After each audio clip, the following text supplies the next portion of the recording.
pues cargó mi maldad sobre él. Su rectitud por la fe mía es.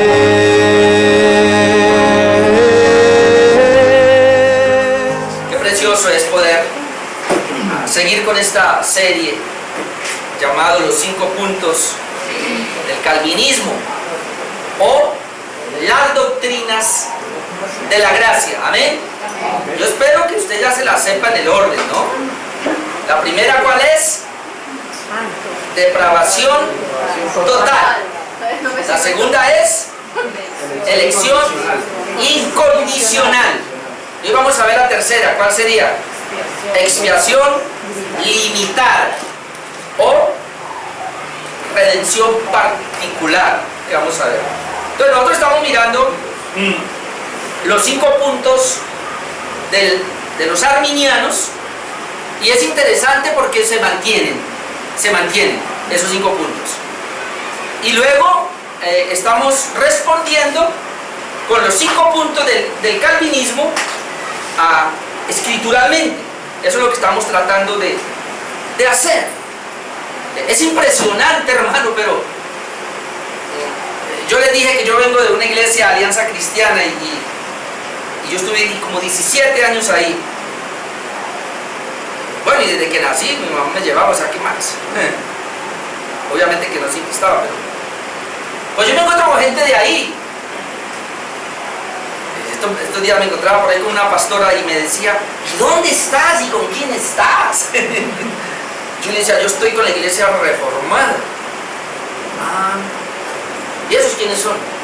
Entonces yo le dije, mire, ¿se acuerda que usted y yo estuvimos en el seminario y alcanzamos a ver algo por allí de los arminianos y de los calvinistas? Me decía, y bueno, yo estoy con los calvinistas. Le digo, ay, yo estoy solo con Cristo. Y salí, se va. Y otros me han dicho, a mí me importa es la palabra y no más. O sea, la gente cree que cuando uno habla de Calvino, que uno está con Calvino. No, uno habla de Calvino, y la verdad no por uno, sino porque la gente le dice a uno de una manera despreciándolo, calvinista. Pero es precisamente por la historia, que de ahí ve que salieron los 5 puntos del calvinismo, y digamos que es lo que es la base de la teología reformada.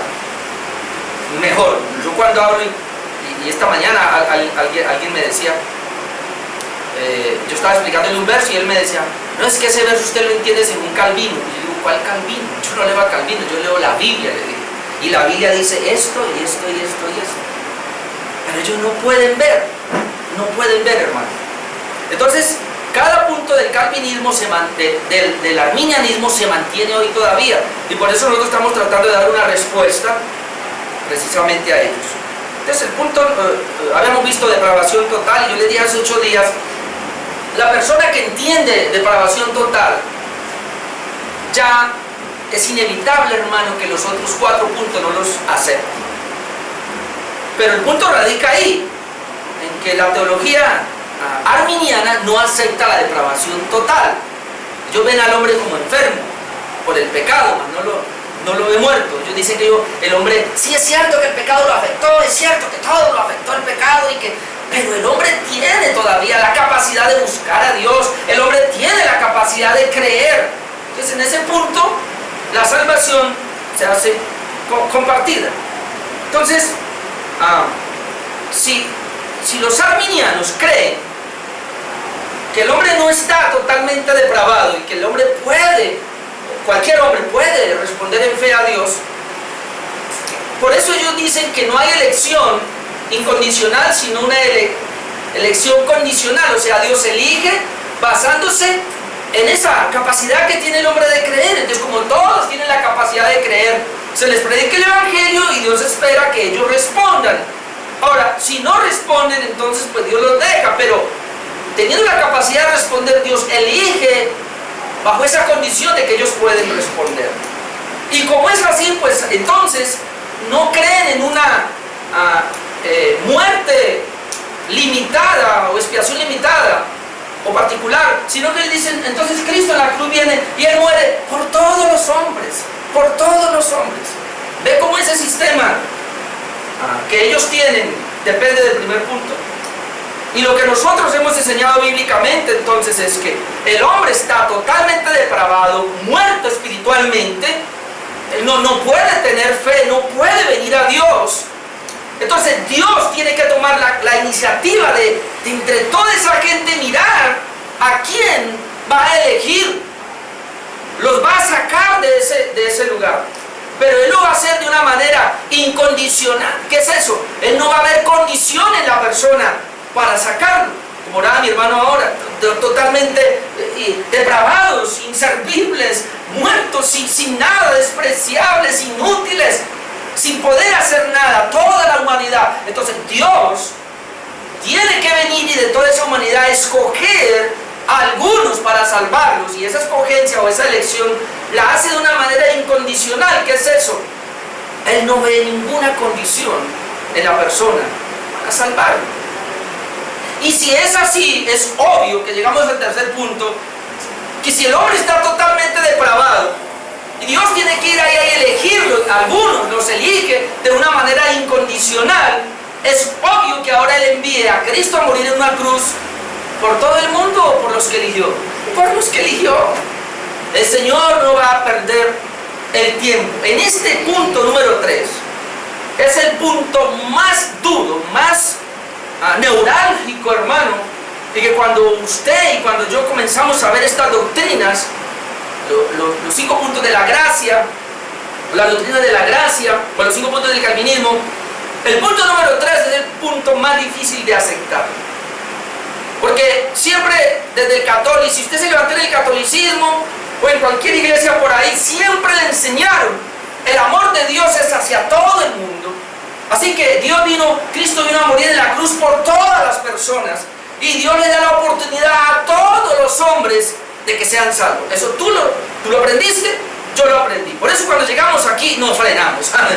¿Cómo así? ¿Cómo así que el Señor no murió por todo el mundo, sino por un grupo élite? Eso me lo vas a tener que demostrar por la palabra, porque eso yo no me lo voy a tragar.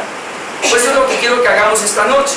Vamos a tratar de mirar precisamente esa parte. Entonces, como siempre, voy a enunciarles un resumen del punto arminiano. Se llama la redención universal, así lo llaman, o expiación general. Redención universal. Cristo murió por todas las personas de todo el mundo. Expiación general. Cristo murió por todo. Expió. Y lo tremendo es la palabra expiar. Porque la palabra expiar es quitar el pecado o remover la culpa. Entonces imagínense, expiación, redención o expiación universal sería que Cristo muere en la cruz para quitar el pecado de todo el mundo. Y ahí entramos en un problema que es lo que vamos a tratar de ver ahora. Entonces el artículo de ello dice así: este punto enseñaba que Cristo murió para salvar a todos los hombres, pero solo de un modo potencial. Aquí se restringe. Entonces sería, la muerte de Cristo hizo posible que Dios perdonara a todos los pecadores, pero únicamente a condición de que ellos creyeran. ¿Ve? ¿Sí ve que esto me lleva al primer punto de que yo no creo en la depravación total, sino que el hombre puede creer? Entonces Cristo muere en la cruz potencialmente, y esto es impresionante. Yo he leído otras posturas donde dicen Cristo murió en la cruz y crea una posibilidad de salvación. O sea, Cristo no muere en la cruz específicamente por nadie, sino que Él muere potencialmente por todos los hombres. O sea, la sangre de Cristo fue tan poderosa que abarca a todos los hombres. Cristo murió por toda la humanidad, llevó los pecados de toda la humanidad, pero solamente se les aplica a los que creen. ¿Sí o no? Y suena bonito, pero hay un detalle. Si Cristo en la cruz muere por todos los pecados y manda al infierno a los que no creen, Eso indicaría que murió por todos los pecados menos por el pecado de la incredulidad.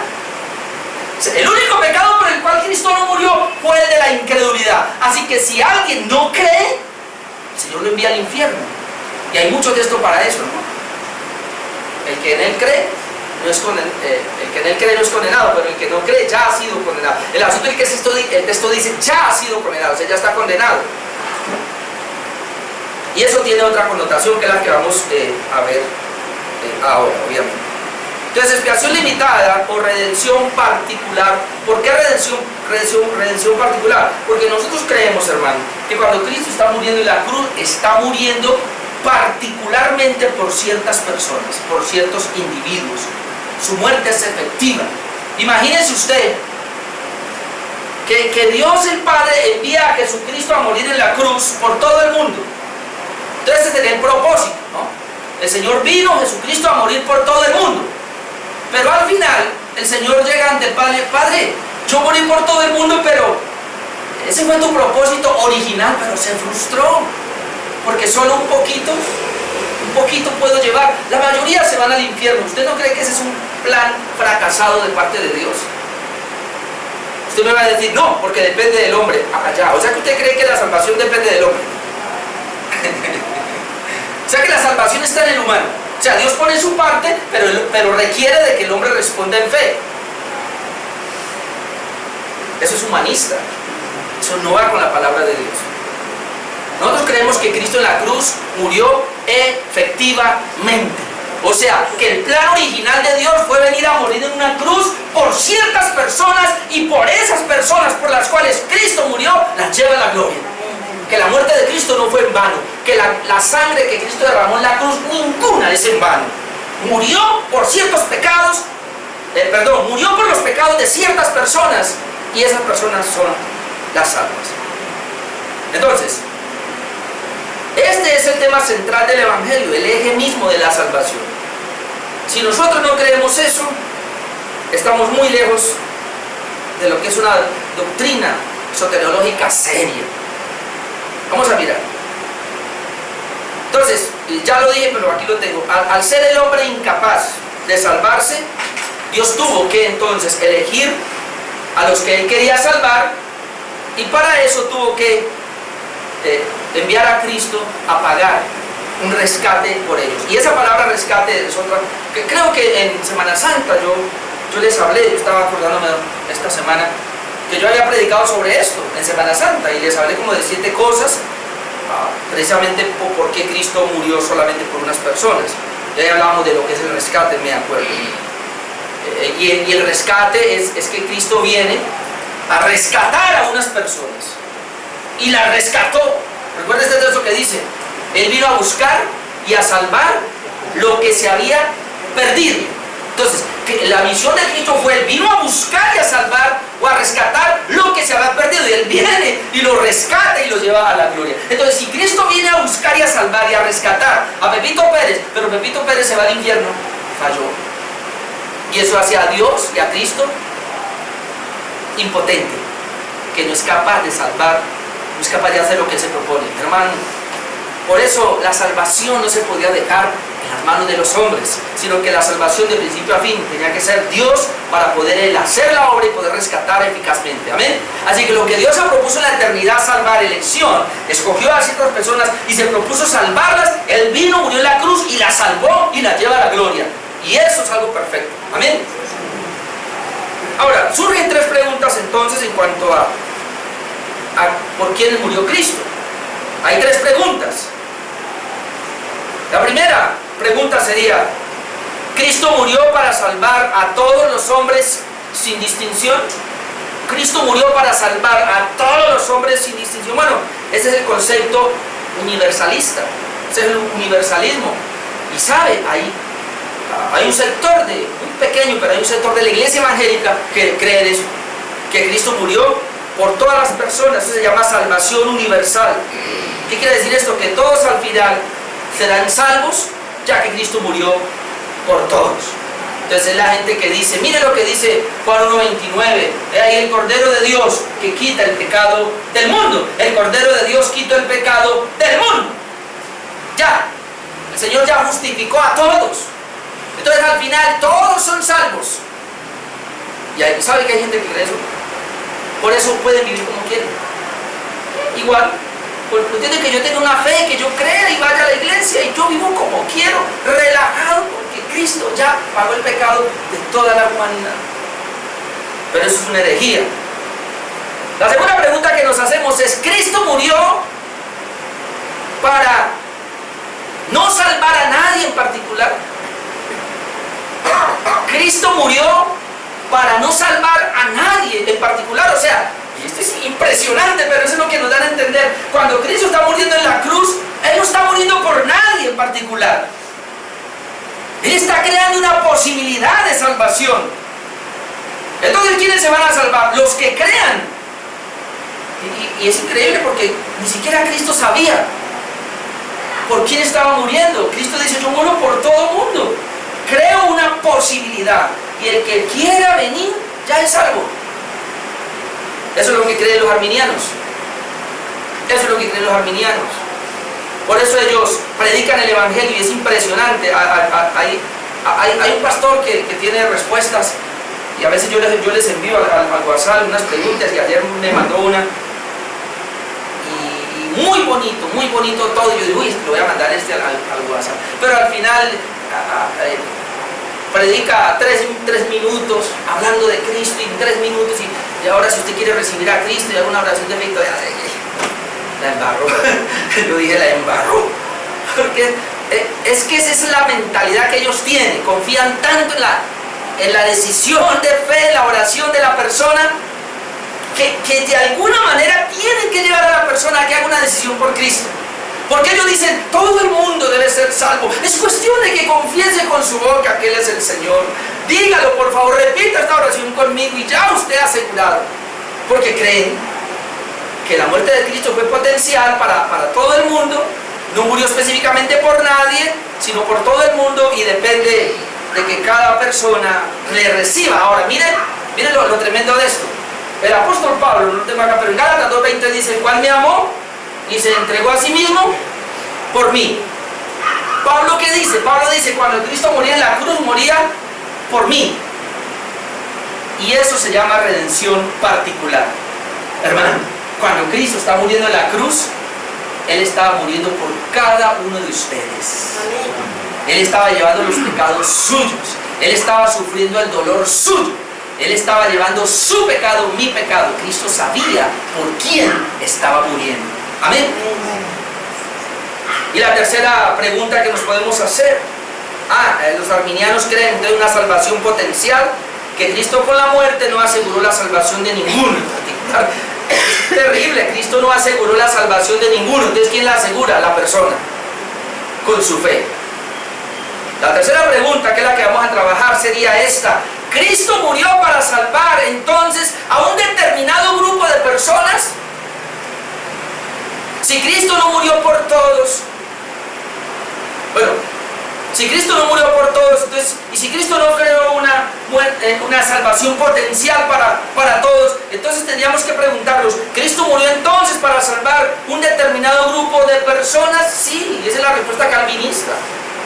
Cristo murió para salvar un determinado grupo de personas, y esto se le puede llamar salvación segura. Mire, el primer punto es salvación universal, y eso es mentira, porque todo el mundo va al infierno. El segundo punto es salvación potencial. Eso es mentira, porque la salvación no depende de que el hombre responda. Y en tercer lugar sería la salvación segura, que Cristo muere específicamente, particularmente, eficazmente por un grupo de personas, y a esos es que Él salva.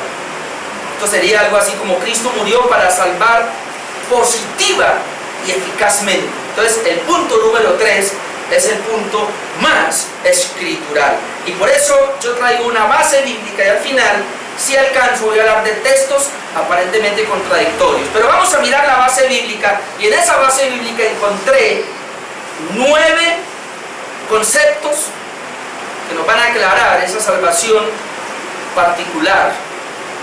Vamos con el primero. Cristo murió por los escogidos. los que el Padre le dio. Efesios 1:4, vamos a comenzar a manejar la escritura porque tengo mucho texto. Efesios 1:4, si alcanza a ir, si no yo lo leo, dice, según nos escogió en Él, o sea, en Cristo, y esta escogencia en Él, en Cristo, implica en la muerte de Cristo, antes de la fundación del mundo. ¿Cuándo nos escogió? Antes de la fundación del mundo, para que fuésemos santos y sin mancha delante de Él. Nos escogió, y luego dice, por el puro afecto de su voluntad y por el sacrificio de Cristo. Ahora miremos Juan 17:6, cuando Jesús está orando. Evangelio de Juan, capítulo 17, versículo 6, dice, le dice al Padre, he manifestado tu nombre a los hombres que del mundo me diste.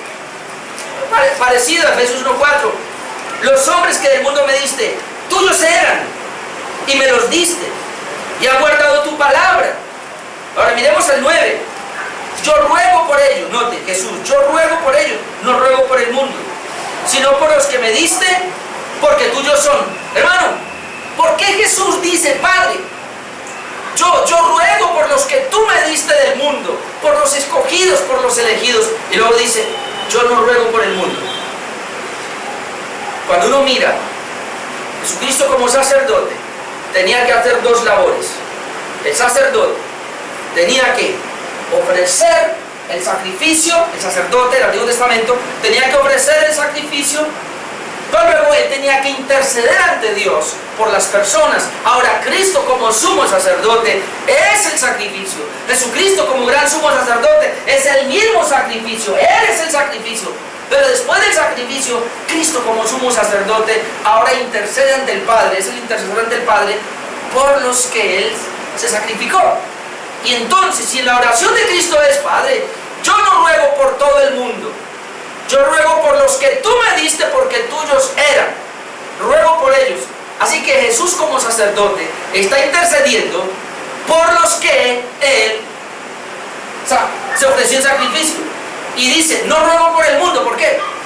Claramente, porque Él nos entregó el sacrificio por el mundo. Amén. Ese es el primer punto. Entonces Cristo murió por los escogidos del Padre. Punto número 2, Cristo murió por muchos, por los que derramó su sangre. La Biblia no habla que murió por todo el mundo. La Biblia habla que murió por muchas personas. Y entonces está en Mateo 26:28. Nosotros cuando participamos en la mesa lo podemos tener presente. Mateo 26:28. Mire, por eso, porque esta es mi sangre, tomando la copa del nuevo pacto, que por muchos es derramada para remisión de los pecados. La palabra remisión es remitir o quitar los pecados. Dice que esta es la copa del nuevo pacto en mi sangre, que ¿por cuántos es derramada? Por muchos. Mire, Cristo tuvo la oportunidad de decir ahí, este vino que tengo acá representa mi sangre que es derramada por todo el mundo, por la salvación de todas las personas. Pero dice, es derramada por muchos. Cristo ahí sabía y estaba diciendo que Él no murió por todo el mundo. Entonces, Cristo muere en la cruz por los elegidos, Cristo muere en la cruz por los muchos. Entonces se va a poner mejor. Cristo muere en la cruz por su pueblo.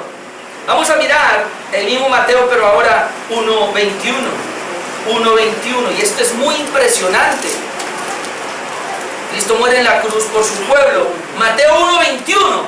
Y esta es la profecía.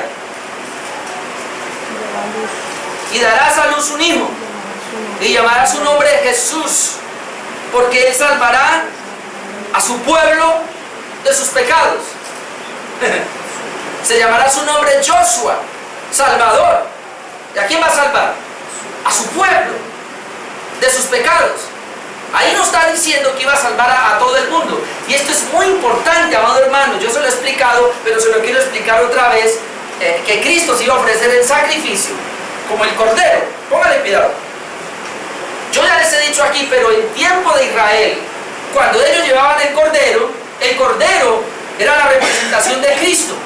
Y antes de que Él fuera sacrificado, la familia ponía las manos y le eran transferidos los pecados, y luego el cordero iba a morir. Y ese cordero moría por los pecados ¿de quién? De esa familia.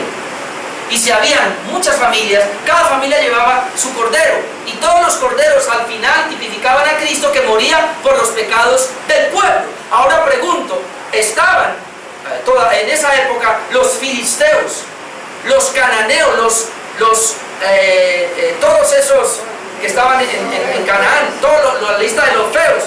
Estaban los sirios, estaban los asirios, estaban los romanos, los egipcios, los filisteos. Ahora, cuando Israel sacrificaba el cordero, ¿ese cordero limpiaba los pecados de todos los demás pueblos? No, solamente Israel. Por eso este texto es muy importante, porque dice que se llamará su nombre Jesús. ¿Y él por qué? Porque él salvará a su pueblo de sus pecados. Este era el momento para decir que iba a salvar a todo el mundo. Ahora, esto tiene mucho que ver, hermano, con Isaías 53, que le voy a mencionar solo unos textos. De hecho, algún día voy a predicar sobre salvación particular, solamente basándome en Isaías 53. Creo que una vez lo hice y saqué como 12 cosas, pero le voy a mostrar algunas cositas nomás en Isaías 53. Leamos desde el versículo 6. Dice: todos nosotros, y ahí está hablando del pueblo de Israel, nos descarriamos como ovejas. Note que son ovejas. Una oveja se descarrió, cada cual se apartó por su camino, mas Jehová cargó en él el pecado de todos nosotros. Ahora vaya teniendo ahí nosotros, a ver a quién se refiere nosotros. Dice que angustiado él, afligido, no abrió su boca, como cordero, ahí está la imagen del cordero, fue llevado al matadero, y como oveja delante de sus trasquiladores se enmudeció y no abrió su boca. Por cárcel y por juicio fue quitado, y su generación ¿quién la contará? Porque fue cortado de la tierra de los vivientes, y por la rebelión de mi pueblo fue herido. ¿Por quién murió? ¿La rebelión de quién? Entonces dice que todos nos descarriamos como ovejas. ¿Quiénes son todos? Ahí ya dice que todos son mi pueblo. ¿Ve el contexto? Por la rebelión de mi pueblo. Por la rebelión de mi pueblo fue herido. Eso lo enfatiza. 9. Y se dispuso con los impíos su sepultura, mas con los ricos fue en su muerte. Aunque nunca hizo maldad, ni hubo engaño en su boca. Con todo esto, Jehová quiso quebrantarlo, sujetándolo a padecimiento. Note, cuando haya puesto su vida en expiación por el pecado, verá linaje, vivirá por largos días, la voluntad de Jehová será en su mano prosperada, verá el fruto de la aflicción de su alma, quedará satisfecho. Ahora note acá: por su conocimiento justificará mi siervo justo a muchos. ¿A quiénes? A muchos. Arriba dice a todos, pero luego nos dice que esos todos los descarriamos. Dice que esos todos son de su pueblo. Y ahora aquí dice a muchos. El 12. Por tanto, yo le daré parte con los grandes, y con los fuertes repartirá despojos, por cuanto derramó su vida hasta la muerte y fue contado con los pecadores, habiendo llevado el pecado de ¿cuántos? De muchos, y orado por los transgresores. Note el oficio sacerdotal, y dice: Cristo llevó el pecado de muchos y luego oró por esos transgresores. Eso es lo que hace un sacerdote. Y Cristo, como sumo sacerdote, se ofreció para morir por muchos, por su pueblo, como dice acá, y luego interceder por su pueblo. Hermano, ¿por qué interceder por su pueblo? Yo les dije la vez pasada, hermano, si Cristo no intercede por Pedro no regresa. Cuando Pedro le niega. Ahora, había dicho que Judas se va también, le entrega pecados iguales. Pero ¿por qué no regresa Judas? Porque Cristo no oró por Judas. Hermano, y esto es precioso, ojalá usted entienda lo que es la intercesión de Jesús. Nosotros necesitamos ahora mismo que Cristo interceda ante el Padre por nosotros. ¿Por qué? Porque aunque Él nos salvó a nosotros, todavía estamos en esta condición pecaminosa y nosotros podemos apartarnos. Pero entonces, si Cristo intercede ante el Padre por nosotros, no nos vamos a apartar. O sea que la intercesión de Cristo ante el Padre es la garantía de que nosotros vamos a perseverar hasta el final. Y por eso Cristo dice que intercede por los suyos, no por nadie más. Por eso cuando Judas se va por un lado, cuando Pedro se va por otro lado, dice Jesús a Pedro: he orado por ti para que tu fe no falte, pero cuando regrese, ven y confirma a tus hermanos. Pero a Judas: vete, hazlo rápido. No le dice nada, ni ora por él. Porque Jesús no ora por los impíos, los que no son de Él. Jesús solamente intercederá por los Pedros que son de Él, que aunque a veces con esta cabeza loca, a veces nosotros a veces nos falta dedicación y caemos en un pecado o nos descarriamos por algún momento, pero la intercesión de Cristo a nuestro favor hace que volvamos, porque ninguno se puede perder. Amén. ¿Cómo se va a perder una persona por la cual Cristo murió? Si la muerte fue sustitutoria, o sea, Él murió en mi lugar, fue un sustituto, fue una muerte vicaria en mi lugar, pero también fue una muerte propiciatoria, donde la ira de Dios que venía a mí cae sobre Cristo y Él es propicio, ahí como dice en Isaías 53. Así que es imposible, hermano, y cuando uno se mete más en esto, es imposible que Cristo en la cruz haya muerto por alguien y ese vaya al infierno. Es imposible. Por eso, este punto de la expresión limitada o redención particular, aunque al comienzo cuando entramos es tan difícil, al final y después va cogiendo una fuerza, hermano, que llega a ser el eje de los 5 puntos del calvinismo. Para mí ese es el eje y ese es el que sostiene todo realmente. Es impresionante eso. Y es lo que vamos apenas por 3, vamos por el 4.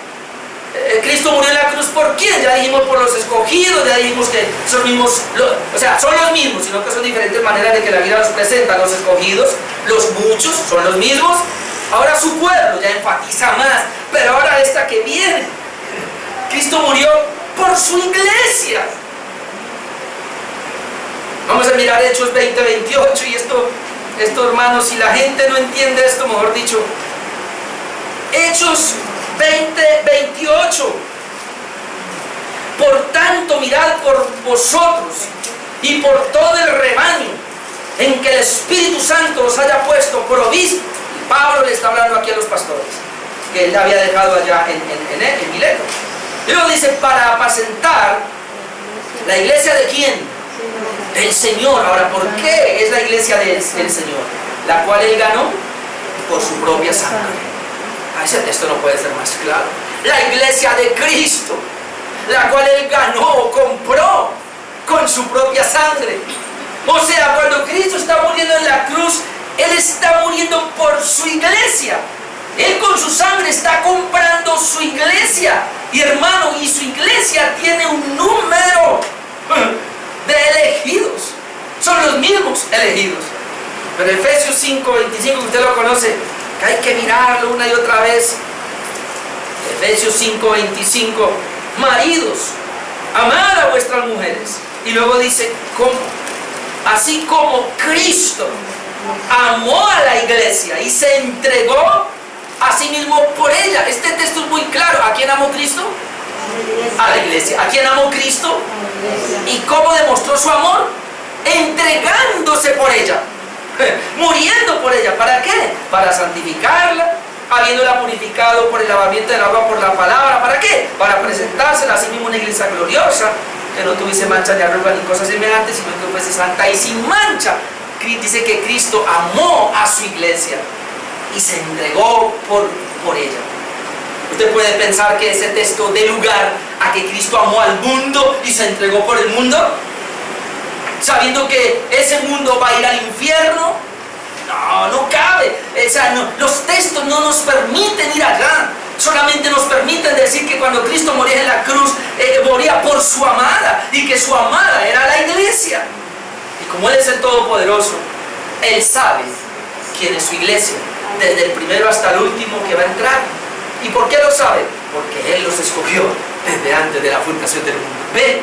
Qué precioso esto. Entonces Cristo muere por sus escogidos. Son los mismos los muchos, los mismos su pueblo, y son los mismos ahora su iglesia. Y esto se pone más interesante. Ahora, número 5, Cristo muere por sus ovejas, no por los cabros, no por cabras. Muere por ovejas, y son sus ovejas. Mira lo que dice Juan 10, Juan 10:11. Esto tiene que ratificar, hermanos, nuestra fe y aún para compartir. Juan capítulo 10, versículo 11 dice, yo soy el buen pastor su vida da por las ovejas. Esto es muy claro, el buen pastor su vida da O sea, muere, entrega. ¿Por quién? Por las ovejas. Él está diciendo claramente que Él muere por las ovejas. El 14. Yo soy el buen pastor y conozco mis ovejas. ¿Se acuerda que Él dice, no los conozco? Pero aquí dice que Él sí conoce a sus ovejas. Y luego dice acá, y las ovejas me conocen. O sea, mis ovejas, las mías me conocen. Así que, así como el Padre me conoce, yo conozco al Padre y pongo mi vida por las ovejas. Pongo mi vida por las ovejas. Cuando usted va a Mateo, capítulo 25, el juicio de las naciones, el Señor le va a decir, dice que reunirá todas las naciones. Ahí sí, hermano, está todo el mundo ahí. Todo el mundo, todas las naciones, de todos los rincones de la tierra. Y Él se para allí y manda a los ángeles y les dice, vayan y recojan a todas mis ovejas y me las ponen a la derecha, y vayan y recojan a todos los cabros y pónganmelos a la izquierda, y a los de la derecha, que les dice, benditos de mi Padre, heredad del reino. No nos centremos en que tú ya me diste de comer, centrémonos en esto. Bendito de mi Padre, le dice, bendito de mi Padre. Y el domingo les decía que la primera bendición, somos bendecidos con toda bendición en los lugares celestiales. La primera bendición es la elección. Entonces, Él los tiene a la derecha y dice, aquí están mis ovejas. ¿Y cómo los llama? Benditos de mi Padre, hereden el cielo. Y a los de la izquierda son las cabras. Y les dice, ustedes son malditos, que van al fuego eterno, preparado para el diablo. Ahora, es bueno entender esto, porque cuando Cristo muere en la cruz, Él no muere por cabros, por cabras o por chivos. Él está muriendo por las ovejas. Cristo mismo dice, yo muero por mis ovejas. Esa es la razón por la cual mis ovejas. Y luego en el mismo 10, si quieren, miremoslo, el 10:26, allá que está cerquita, Juan 10:26. Pero vosotros no creéis, porque no soy de mis ovejas, como los he dicho. Ahora vaya entendiendo. Los arminianos dicen que el Señor murió potencialmente y dejó la salvación abierta para que todo aquel que pueda creer la reciba. Y Cristo, ¿qué le dice? Ustedes no pueden creer en mí porque no son de mis ovejas. Ahora tú entiendes quién puede creer. Una oveja de Cristo. ¿Y por qué puede creer? Porque Cristo murió por ella en la cruz. Hermano, una persona creerá en Cristo Jesús para salvación y se arrepentirá solamente porque Cristo murió por ella en la cruz. Pero como yo no sé, yo tengo que presentar el Evangelio a todo el mundo. Y no debemos quedarnos ahí, hermano, evangelice una y otra vez. Porque tarde que temprano, si es un elegido, hermano, él va a creer. Amén. Va a creer. Murió por sus ovejas. Número 6, Cristo murió, ya lo dije, por los que habían de creer en Él. Y entonces podemos ir al mismo texto que vimos ahí, pero a Juan 3:16. Porque de tal manera amó Dios al mundo. No, note lo interesante, y ahora al final vamos a ver. Amó Dios al mundo, que ha dado a su Hijo unigénito.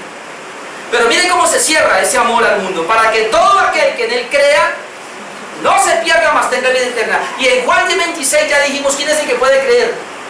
La oveja. Y después usted lo busca, Hechos 13:48.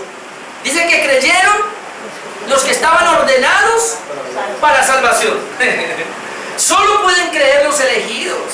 Los que estaban ordenados para salvación creyeron. Dice, se les predicó el Evangelio a todo el mundo y ellos se alegraron de que el Evangelio no se predicaba a toda parte. Y dice, y creyeron los que estaban ordenados para salvación. Entonces Cristo murió por los que habían, o por los que iban a creer, o habían de creer. ¿Pero por qué habían de creer? Porque estaban ordenados para salvación. En esto hay que tener cuidado, porque los arminianos dicen, no, Cristo murió por los que habían de creer. Pero ellos lo miran en el sentido de que ellos pueden creer. Nosotros creemos, sí, Cristo murió por los que habían de creer, pero porque los que habían de creer estaban ordenados. Y precisamente ellos creen porque estaban ordenados. Y pueden creer porque son ovejas. Y ovejas por las cuales Cristo murió. Hermano, esto es muy importante.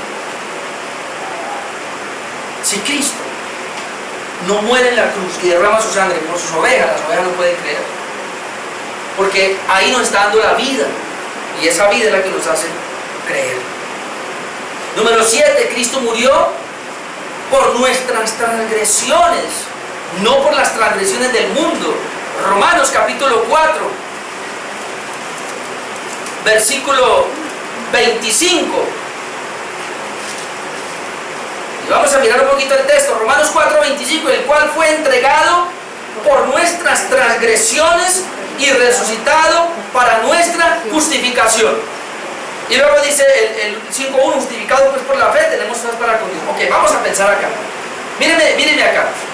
Dice que Cristo murió por nuestras transgresiones. Vamos a pensar, las transgresiones de quién, dice Pablo, nuestras. Y él está hablando a la iglesia de Roma, nuestras transgresiones.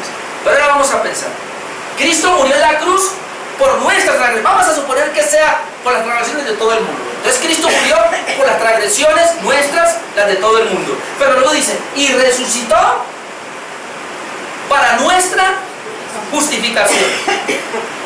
Eso me asusta, porque resucitar para nuestra justificación es declararnos ahora justificados ya, y justificados por la fe tenemos paz para con Dios. Implicaría que nadie se perdería. ¿Ven? Entonces, como no se puede mirar de esa manera, hay que reducirlo a los elegidos y de entender que cuando dice que Cristo murió por nuestras transgresiones, está hablando por las transgresiones de lo que ya hemos venido hablando, de los elegidos, de los muchos, de su pueblo, de su iglesia, de sus ovejas, de los que habían de creer. Cristo murió por las transgresiones de ese grupo y resucitó para justificar a ese grupo. Y como ya estamos justificados, tenemos paz para con Dios. Y ya no hay vuelta. Número 8. Cristo murió por todos los que serán vivificados en Él. Murió por todos los que serán vivificados en Él. Primera de Corintios 15, 22. Primera de Corintios 15, 22. Mire lo que dice. Porque así como en Adán todos mueren, también en Cristo todos serán vivificados. Ahora, ¿qué le dice un arminiano? ¿Lo vio? El arminiano le va a decir, ¿lo vio? Así como en Adán todos mueren, en Cristo todos serán vivificados. Ahora, si yo acepto eso, que todos son todos, entonces nadie va al infierno. Siempre tenemos que pensar así. Dice que en Adán todos mueren, eso es verdad. Pero luego dice, en Cristo todos serán vivificados. Si yo miro ese texto así, en Adán todos mueren, y eso es verdad. En Cristo todos son vivificados, y eso es verdad. Si lo miro en el contexto general de todo el mundo, hermano, entonces soy universalista, salvación universal. Y entonces tendría que quitar de la Biblia la palabra infierno, ira de Dios, condenación. Y es imposible, eso no puedo. Porque, hermano, son más los que van a ir al infierno, porque sigue tronando en nuestros oídos, porque ancha es la puerta y espacioso el camino que lleva a la condenación, y muchos entran por ahí, porque estrecha es la puerta y angosto el camino que lleva a la vida, y son pocos los que la hallan. Y otro texto dice, la puerta es tan estrecha que muchos procurarán entrar y no la hallan. Es tan estrecha la puerta que muchos procurarán entrar y no la hallan. Son más las personas que van a ir al infierno que las que van a ir con el Señor al cielo. Entonces, este texto tenemos que entenderlo, y sería mi último punto, por eso lo puse así. Número 8, entonces Cristo murió por todos los que serán vivificados. Es verdad, Cristo murió por todos los que serán vivificados. Pero entonces yo puedo completar con el número 9, que Cristo murió por los que Él representó como cabeza federal.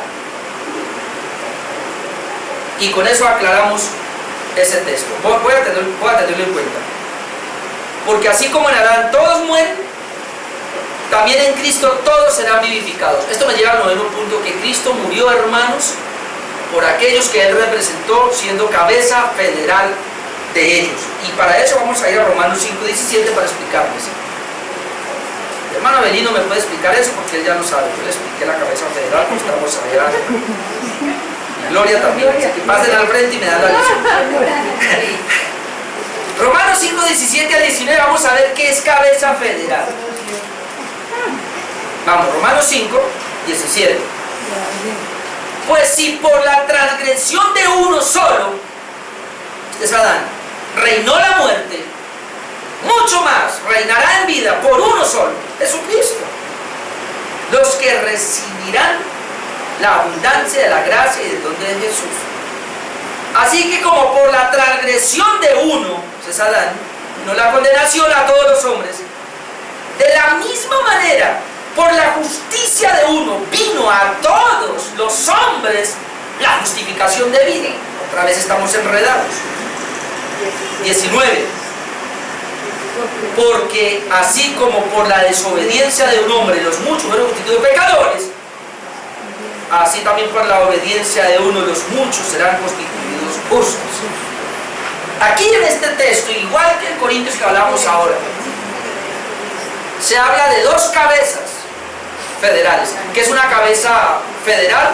Es una persona que representa a todo un grupo. ¿Amén? ¿Qué es una cabeza federal?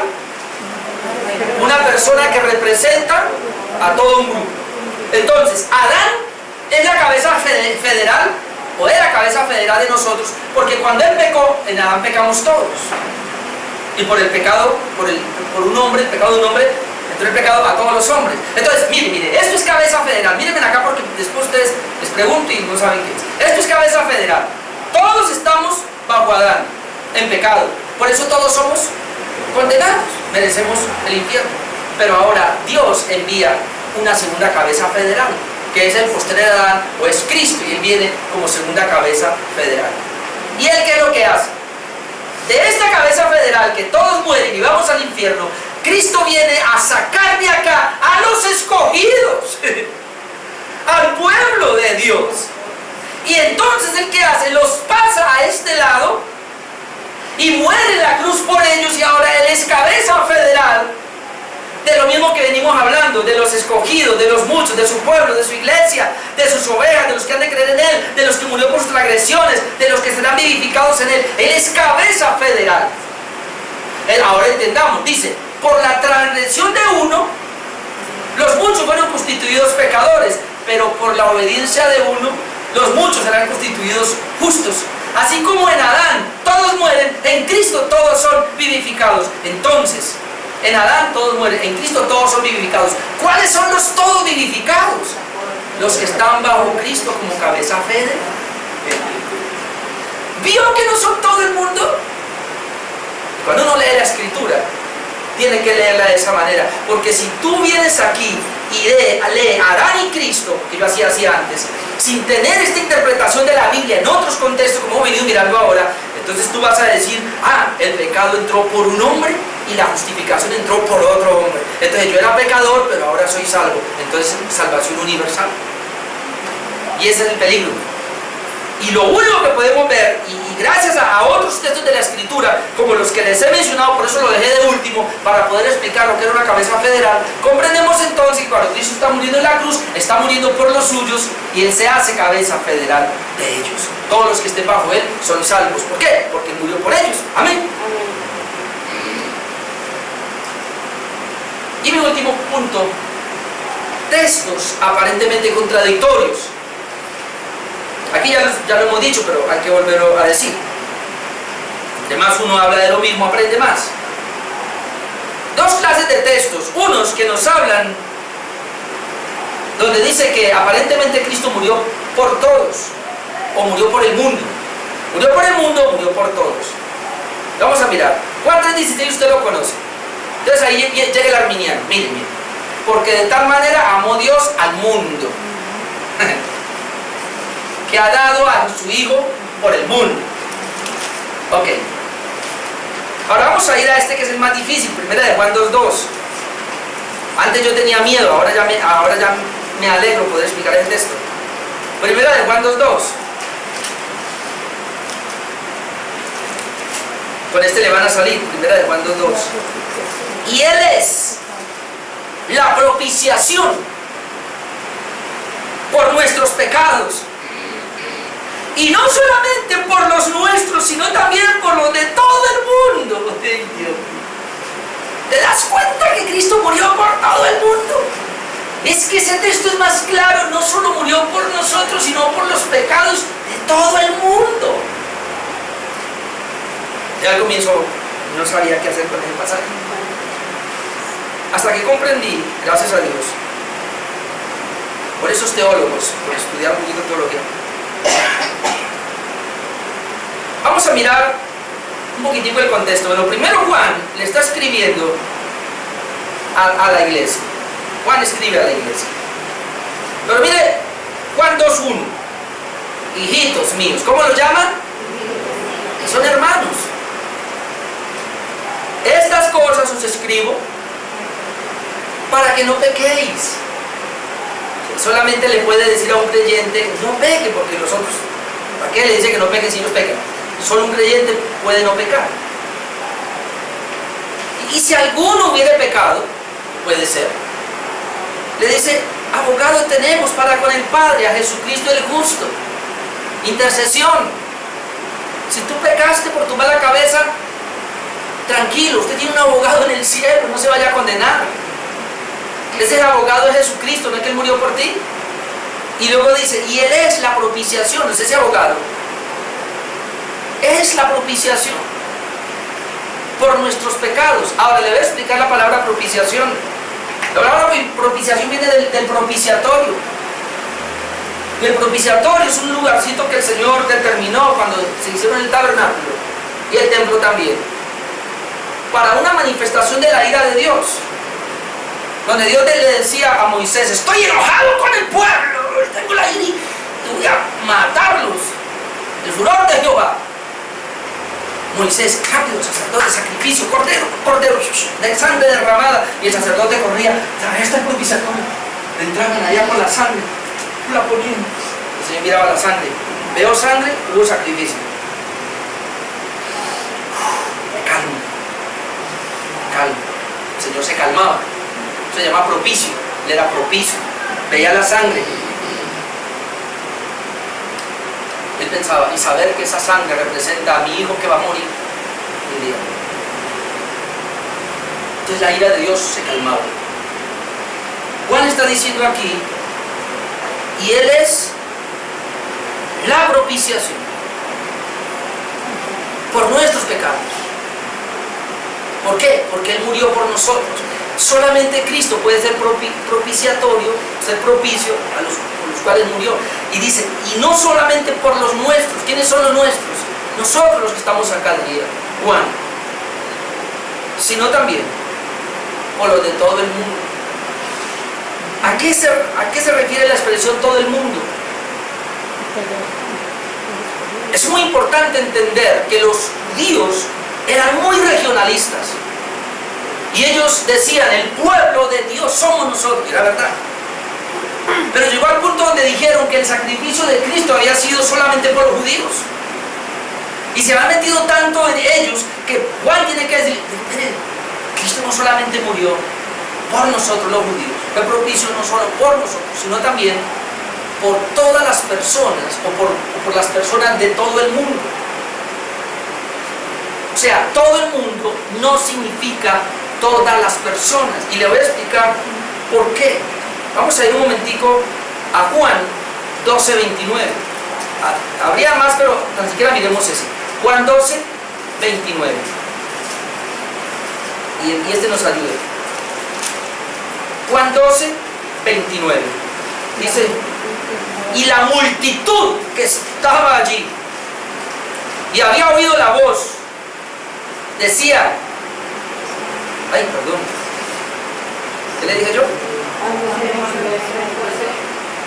12:19, ¿no? Perdón, 19, sí, yo estaba equivocado. Por eso estaba equivocado. Juan 12:19. Yo sí decía, no me da. Pero los fariseos dijeron entre sí, ya veis que no conseguís nada, mirad, el mundo se va tras él. Ahora piensen, los fariseos dicen, tratamos de ponerle una trampa, tratamos de hacer esto y lo otro, de cogerle, y no hacemos nada. Antes la gente se va atrás, pero ¿qué expresión usa? El mundo. Ahora usted se pregunta, ¿el mundo iba atrás de Cristo? Si estaban los mismos fariseos, los saduceos, los que le crucificaron, no. El mundo se está usando ahí para decir muchos. Hay otro texto en Lucas que me gusta mucho porque dice que se dio un edicto de parte de Augusto César que todo el mundo fuese empadronado. ¿Todo el mundo fue empadronado? ¿Vio? Entonces, esa expresión todo el mundo, ¿a qué se refiere? A un grupo específico de personas. Usted y yo lo usamos. ¿No? Pues antes, ¿no? ¿Quiénes fueron a la rumba? No, mano, no puedo ir a la rumba. ¿Quiénes fueron a la rumba? Todo el mundo, ¿no? Todo el mundo. Menos usted. Todo el mundo fue. ¿Quiénes llegaron a la iglesia? Digo, todo el mundo llegó. ¿Ve? Entonces, la expresión todo el mundo no significa todas las personas de todo el mundo, sino personas de todo el mundo. Mira la diferencia. Cuando Juan está diciendo y de la propiciación por todo el mundo, no solamente por los nuestros, sino también por los de todo el mundo, no está diciendo todas las personas de todo el mundo, sino que está diciendo es la propiciación de las personas, de personas que están en todo el mundo. Y entonces, recuerde Mateo 25 y Apocalipsis, y se reunirán. ¿Y estos de dónde salieron? Los de la gran tribulación. Son los que vinieron de todo el mundo, de toda tribu, de toda lengua, de todo linaje. ¿Ven? Él está diciendo aquí es que la salvación se salió fuera de Israel y se fue a abarcar a todo el mundo. No que todo el mundo va a ser salvo, no que Cristo murió por todo el mundo, sino que la salvación es para personas de todo el mundo. Amén. A eso es que se refiere.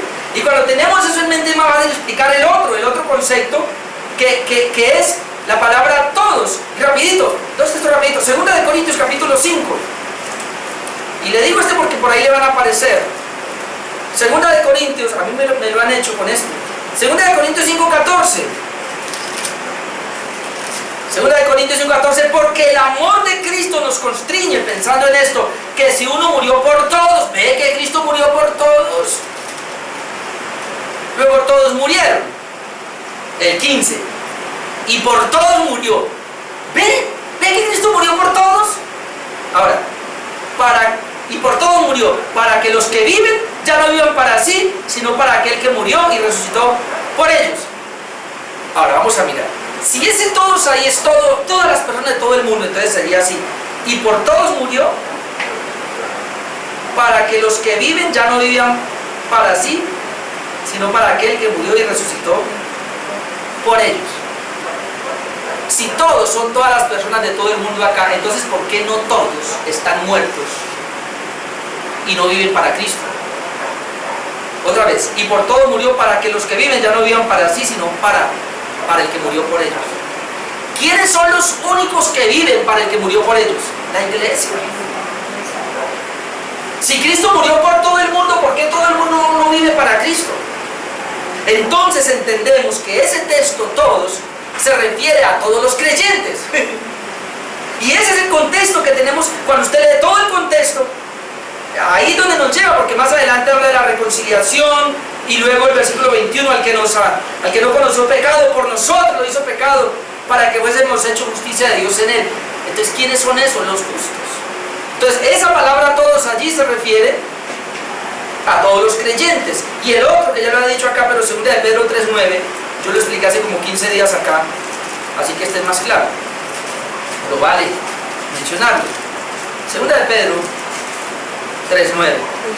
El Señor no retarda su promesa, según algunos la tienen por tardanza, sino que es paciente para con nosotros, no queriendo que ninguno perezca, sino que todos procedan al arrepentimiento. ¿Se da cuenta? Le dicen a uno, Dios no quiere que ninguno perezca, Dios quiere que todos se salven, que todos vengan al arrepentimiento. Entonces viene la pregunta, yo les decía, ¿y si Dios quiere? Y la Biblia dice que lo que Dios quiere hacer lo hace. Si Él quiere que todos se salven, ¿por qué no los salva a todos? Entonces no es todopoderoso. Hermano, ¿qué clase de Dios tenemos nosotros? Si Dios quiere salvar a todos, los salva, porque Él es todopoderoso para hacerlo. Entonces, ¿por qué no los salva a todos? Porque no quiere. Ese es el punto.